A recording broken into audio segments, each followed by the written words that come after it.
Hello, it's Big Bopper here with another Malifaux Batrep. It's been a while, so I thought I'd better do another one. Today's game is a 50 Soulstone game. The strategy is Turf War, and my opponent went Outcast and he took Hamelin. So he took Hamelin the Plagued with the upgrades, the Piper, Tools of the Tyrant, and he had no other upgrades. So he took Ashes and Dust, Nyx, 2 Rat Catchers, 2 Stolen, and the Wretch. Those other models there is him just showing off his Rat Kings, apparently using some Warhammer Quest furniture. On 40mm bases. I thought that was kind of clever. Yeah, so the strategy was Turf War, and the schemes were Bodyguard, Breakthrough, Deliver a Message, Line in the Sand, of course, and Protect Territory. For his schemes, he decided to take Announce Murder Protege on Mortimer, and he also took Deliver the Message to Nicodem. That was unannounced. Being his first game, so it probably wasn't the best choice. Anyway, I took Nicodem. This is the third time I've used Nicodem. So with Nicodem, I took the upgrades, Necrotic King, Undertaker, and Love Thy Master. As you can see, I got a Punk Zombie, Mortimer with Favourite Shovel. I got a Zamu with Unnerving Aura, first time I'm using him in 2nd edition.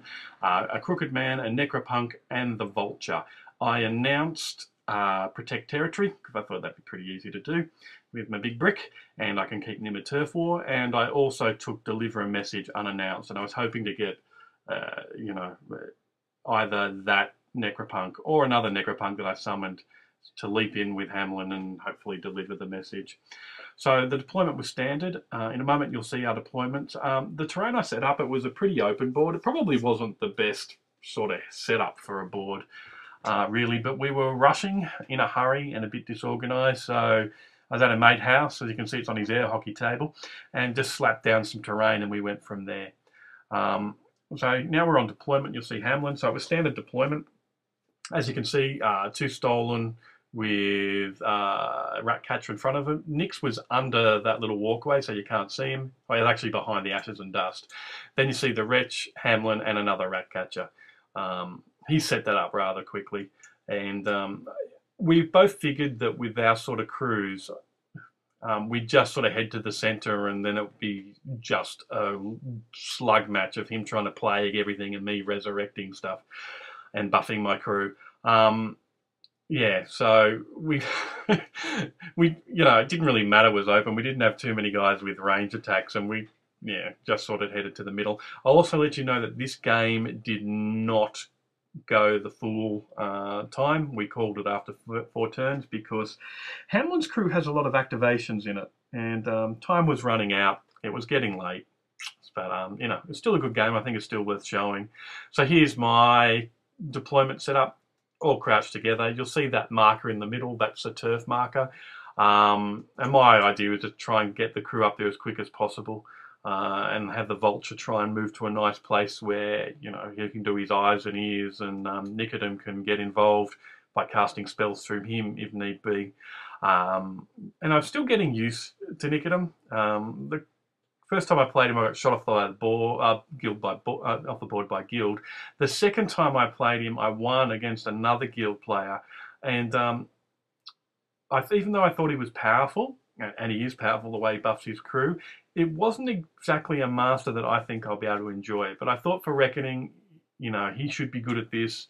We do announce faction and then pick your master. So I was hoping that, we would be able to, that he'd do well, and maybe I understand a bit more of his depth.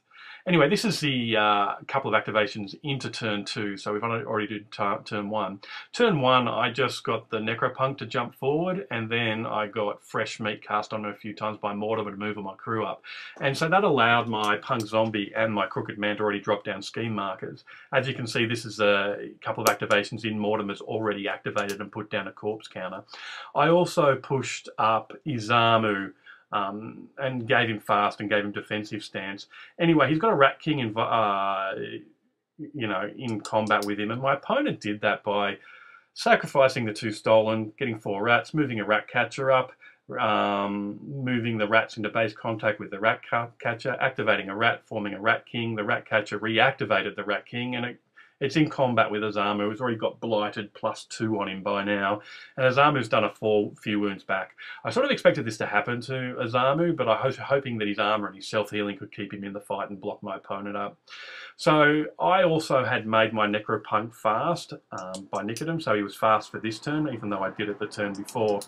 And my opponent won initiative and got an attack on him, got him down to 1 wound, and then on his hard to kill I cheated in a 13 from bleeding disease because he's already blighted to make sure he missed.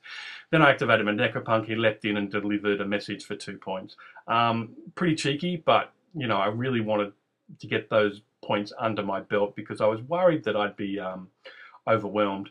He sent his Ashes and Dust down the side, and at first I thought, oh, he's running it down the side to, you know, come round my flank and have a go at Mortimer, who I'd stuck way in the back.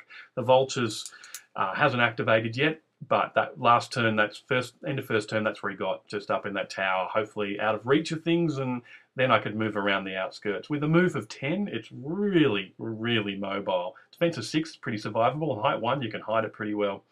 So this is still during turn 2.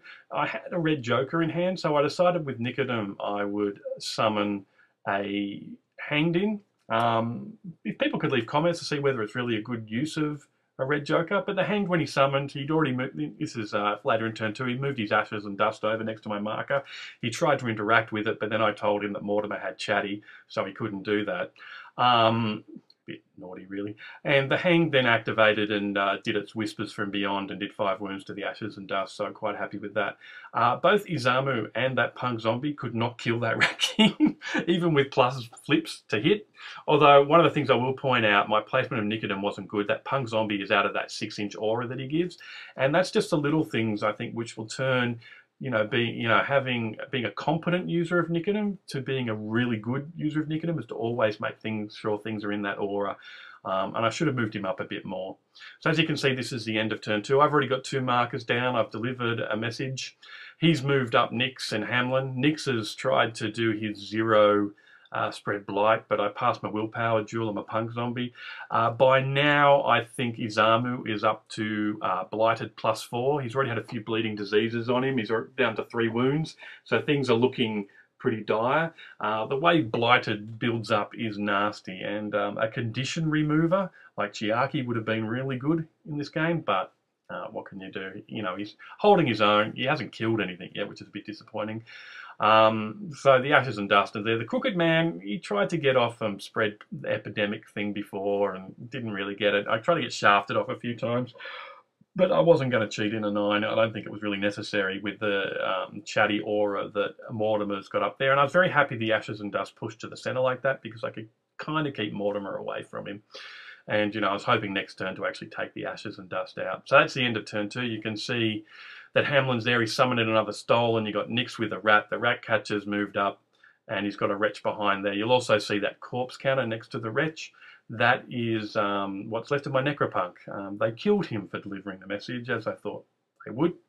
And the corpse counter's way out of Nicodem's reach, which is a bit of a bummer.